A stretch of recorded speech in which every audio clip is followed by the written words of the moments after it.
Bonjour à tous, heureux de vous retrouver pour notre rendez-vous littéraire sur Ma Télé. Aujourd'hui, cap sur l'histoire avec Sésambres, un roman captivant, c'est signé Hélène Guestern.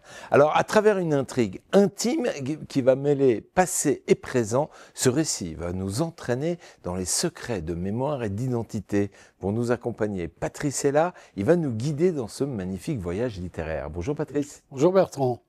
Patrice, merci d'être à nos côtés une fois par semaine pour nous présenter ces ouvrages. Juste d'abord, précise-nous comment tu choisis tes livres. Moi, je lis ce qu'on appelle la 4e de couverture. Si j'arrive en bas, je l'achète. Est-ce que les libraires te conseillent aussi? Oui, un petit peu. Moins qu'avant.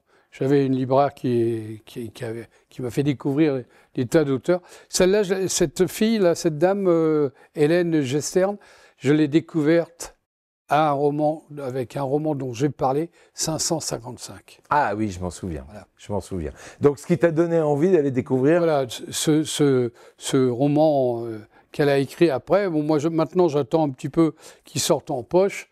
J'en lis beaucoup. Donc, voilà, et je trouve que c'est quelqu'un qui écrit très très bien, qui me plaît en tous les cas. Alors, est-ce que tu peux nous présenter justement brièvement l'histoire qui est racontée dans Sésambres et de quoi parle exactement cet ouvrage? Alors, c'est Yann, qui est professeur, qui était en tous les cas professeur à la Sorbonne. Il quitte Paris, il s'installe à Saint-Malo dans la maison qui est en couverture du livre, enfin la maison familiale. Et puis ce garçon, cet homme-là, bon, il vient de subir un divorce douloureux, il découvre cette maison et une documentation immense qui va nous suivre tout au long du livre. Et c'est grâce à ces documents que nous allons nous balader dans les siècles qui nous ont précédés et expliquer pourquoi, plein de choses. Il y a beaucoup de pourquoi dans ce roman. Et c'est autour d'une histoire familiale? C'est une famille, oui. Yann, apparemment, ne s'entendait pas beaucoup avec son père. Son père était très, très dur. Et il a perdu un frère qui, lui, par contre, s'entendait plutôt bien avec son frère. Ils s'entendaient bien tous les deux. Mais le frère qui est décédé s'entendait un peu mieux que lui, en tous les cas, avec le père. Et il cherche à comprendre tous les pourquoi. Alors, cette maison familiale où se déroule l'intrigue de cet ouvrage, de ce roman, se situe sur une île qui s'appelle Sésambres. Pourquoi? Alors, la maison familiale, elle n'est pas sur l'île. Elle est juste en face. Elle est sur la terre, mais en face de cette île. Et on apprend, par exemple, que cette île, elle a servi au début du siècle, au début du siècle d'avant d'ailleurs, le profil de l'île, c'était le logo. On n'appelait pas ça des logos à l'époque, mais en tous les cas, c'était le logo de la compagnie, de la première compagnie de son grand arrière-grand-père. Alors, quand tu as commencé la lecture de cet ouvrage, dès les premières pages, qu'est-ce qui t'a particulièrement touché ou interpellé? Alors, ce qui m'a intéressé dans ce bouquin, c'est beaucoup de pourquoi. Pourquoi lui ne s'est pas entendu avec son père? Il se pose beaucoup de questions. Et puis il découvre, alors les archives, elles vont le guider, mais elles vont lui poser plein de questions. C'est-à-dire, en fait, on découvre des archives, des petits carnets, des photos, et il essaie de comprendre et il se rapproche de son père à travers les archives. Ça, c'est passionnant. Est-ce que la manière dont l'auteur nous emmène dans son histoire à travers les premiers chapitres est vraiment très important, ou est-ce qu'il y a des moments, je vais poser ma question autrement, où tu décroches?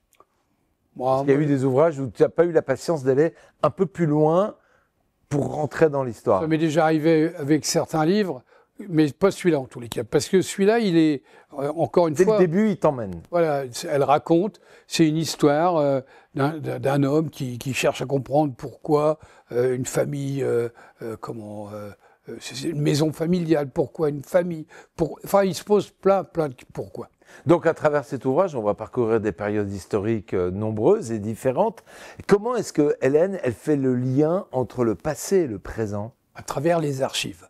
À chaque fois que Yann, notre héros, enfin notre personnage principal, découvre une archive, il nous emmène souvent sur l'île, puisque ses ancêtres ont été les premiers à créer des compagnies maritimes qui reliaient la terre ferme, la Bretagne en l'occurrence, vers les îles anglo-normandes, et cette fameuse île de Cézembre qui était inhabitée et qui a eu un parcours un peu compliqué. D'accord, donc ce lien entre passé et présent est vraiment tout le temps présent dans cet ouvrage. À chaque fois, ben oui, parce que sa recherche, elle est sur beaucoup de plans. Donc, il se passionne hein, quand il commence à découvrir la pièce où il y a tous les carnets, toutes les archives à lire, et il les lit, et puis voilà, il comprend. Il imagine certaines choses, parce qu'il y a plein de trous dans les archives. Dans les archives, évidemment, puisqu'il manque d'un moment, il manque des pages. Il ne comprend pas. Alors, il invente, ou il imagine, en tous les cas, il n'invente pas, il imagine que l'histoire, elle s'est sûrement passée comme ça. Alors, Cézembre, si je ne te dis pas trop de bêtises, c'est quand même une île qui a été fortement marquée par la Seconde Guerre mondiale. Comment est-ce que cette présence historique, est-ce qu'elle est vraiment présente dans l'ouvrage?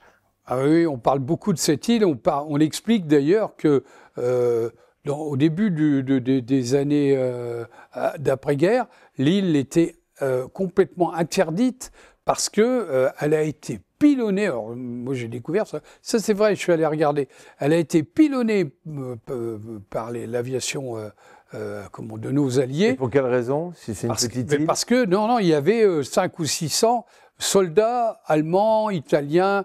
Il y a une histoire. C'était une place forte. Oui. C'était le moyen d'empêcher, ou de tenter d'empêcher, d'aller plus loin, quoi. D'accord. Et ça, on le découvre dans l'ouvrage. Ben, oui, on nous explique, enfin, elle nous explique pourquoi cette période a existé, pourquoi elle nous explique qu'à un moment donné, on se retrouve dans les années de cette fameuse guerre de 39-45, au milieu, et pourquoi elle a été bombardée mais vraiment pilonnée. Alors comment elle fait ça? Parce qu'on est dans une période historique. Comment Hélène arrive à nous relater cette période historique? Elle nous fait vivre l'instant présent, comme si on était dans les années 42, je sais pas, je me rappelle plus exactement quand, je crois que c'est à la fin de la guerre, que ça a été bombardé, et elle nous raconte, voilà, on a l'impression de voir les bombes tomber sur cette fameuse île. Alors maintenant qu'on comprend un peu mieux l'histoire et le cadre de cet ouvrage, est-ce que tu veux bien nous présenter les personnages principaux? Ben, il y a Yann, le personnage principal, les personnages principaux de ce roman, c'est la mer, c'est cette fameuse île, et c'est Saint-Malo, puisque c'est pas loin de Saint-Malo, ouais. Et cette île de Cézembre, elle protège l'invasion à Saint-Malo, tout au moins à cette époque de la guerre. Et puis notre parcours qui s'étale sur 2 siècles nous montre que voilà, elle est au centre. Il y a un inventeur, il y a un type génial, son grand-père. Voilà pourquoi il s'est passionné pour ça. On comprend on suit la création de cette compagnie maritime. Et puis il y a un autre personnage, c'est une fille, une femme, une jeune femme qui, au début du roman, passe devant les fenêtres de la maison de famille. Alors qu'il est en train de consulter, lui, toutes les archives et les documents, elle l'attire. Et pourtant, il sort d'un divorce difficile, il a l'impression que ça n'ira plus jamais. Et puis, ouais, il y a une histoire de relation entre ces deux personnages. Il y a un autre personnage, c'est Paul, son fils, qui est parti à l'étranger, vivre à l'étranger, et qui a stoppé ses études, à un moment, il sait qu'il va se comporter un peu comme son père à lui, c'est-à-dire très dur. Puis il s'en aperçoit et change d'attitude vis-à-vis de son fils. Et puis il y a une autre période très marquante, très attachante, c'est quand il il s'aperçoit, il sait qu'il a des cousins, des cousines, une famille nombreuse, puisque cette maison, elle a été construite pour cela. Il se rapproche d'eux, il les invite. Enfin, il y a des passages vraiment très touchants. Alors finalement, on n'est pas juste dans un roman historique, puisque les allers-retours entre le passé et le présent par les personnages que tu viens de nous présenter, par leur vie, par leur vécu, et le passé par le lien qui est fait entre l'histoire de cette famille et ces documents. Ça nous raconte ça nous raconte deux choses. D'abord, les gens actuels, c'est-à-dire les descendants, les cousins, les cousines de Yann. Et puis, ça nous raconte aussi toute la partie avant, c'est-à-dire pourquoi cette famille, elle a duré. Vous savez que Saint-Malo, c'est une ville où il y a eu beaucoup de familles qui ont créé les corsaires, etc. Donc, ça nous emmène, Et puis, il y a un côté attachant, voilà, qui s'est mis en tête, Yann, d'aller à la nage, en pleine mer, jusqu'à l'île. Il y a 4 lieux nautiques, ça fait une sacrée distance, et il s'entraîne, et il veut y aller tout seul. Mais il a une raison pour faire ça? Ah non, juste un exploit ou il y a encore une raison historique? La raison, c'est son attachement à cette île. Et il a l'impression que ça va le libérer de son attachement, de cette obsession qu'il a de cette île. Quel est le personnage qui t'a le plus intrigué? Le fameux Yann? Non, le personnage qui est le plus... Voire même ému, à la rigueur. Hein. Voire même ému, hein. Intrigué ou ému, hein. Intrigué plutôt. Celle qui m'a à la fois intrigué et ému, c'est cette femme qui court qui court tous les jours, et puis qui apprend à découvrir tout doucement, très doucement. Elle est très attachante. Voilà, c'est un personnage que j'aime beaucoup. On la connaît pas bien, on comprend pas tout. Puis je raconterai pas la fin, mais voilà, c'est assez touchant. Donc finalement, Hélène arrive à rendre ces personnages touchants, voire même crédibles. Est-ce que c'est quand même complexe? Parce que dans un roman historique, comment on fait pour pouvoir amener ces personnages actuels en les rendant touchants et crédibles? Parce qu'on a toujours tendance, dans un roman historique, à raconter. Ouais, mais moi je crois que... Et on ne s'attache pas aux personnages de la même manière. Non, mais je crois que ce qui est intéressant, ce qui fait qu'on est très intéressé, enfin moi en tous les cas, j'ai été très intéressé par ce livre, c'est les archives qui nous font découvrir des personnages qu'on suit, hein, l'inventeur, le moteur, etc. Celui qui crée d'autres personnages dont je ne peux pas parler, mais qui est des associés, qui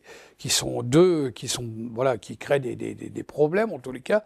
Et voilà, moi j'aime beaucoup ce genre d'histoire. Voilà. Alors les archives, je te pose la question, tu vas me dire, on connaît leur origine? Eh ben, c'est de où? À l'époque, il n'y avait pas les réseaux et on écrivait sur des carnets beaucoup de ce qu'on appelle l'ancêtre du comment on appelle ça, du livre... Du livre de bord, quoi. Voilà. Du journal intime. Journal intime, plutôt. Et son ancêtre, il notait tout. Et puis après, il y a eu des coupures de journaux. Les journaux commencent... Ça existait au début du siècle. Et puis voilà, donc il y a un monceau d'archives énormes qui font que, voilà, je pense qu'elle s'est beaucoup documentée, puisqu'il y a des choses, on sent que ça a existé en tous les cas. Alors, mais ça a existé. Alors, est-ce que dans l'ensemble de cet ouvrage, il y a une partie, une image, un personnage qui t'a vraiment marqué? Ouais, c'est ce qui m'a beaucoup marqué, c'est Yann et son père. Le père, on ne le connaît pas, il est décédé. on parle peu de lui, mais on parle beaucoup de la relation entre son fils, qui a une quarantaine d'années, et qui va avoir 40 ans, et son père. Parce qu'ils étaient en opposition, en friction, c'est-à-dire qu'il avait une vision, le père assez sévère des choses, assez rigide des choses, et le livre nous explique pourquoi. Alors finalement, c'est un roman historique ou un roman intimiste? Parce que tu nous parles de cette relation qui est forte, qui t'a marqué. Je ne crois pas que ce soit un roman historique. Ça nous raconte l'histoire, la création des liaisons maritimes. Mais c'est pas ça l'axe du roman. L'axe du roman, enfin tel que je l'ai ressenti, c'est autour de lui et de cette relation familiale. Pourquoi il y a une maison, grande maison, alors qu'il s'est fâché avec des gens et que Yann ne parlait plus à ses cousins, les avait même pas vus depuis très longtemps. Alors selon toi, quel est le centre même de cet ouvrage, l'intrigue de cet ouvrage? Historique, les personnages, le cadre, autre chose? Sans dévoiler la fin, je dirais les associés. Donc, de cette époque. D'accord, donc il faut vraiment le lire, parce que là, tu n'as pas voulu nous en parler des associés. Non. Les fameux deux associés qui ont accompagné l'ingénieur. L'inventeur, voilà. L'inventeur d'un moteur. Ouais. Moteur.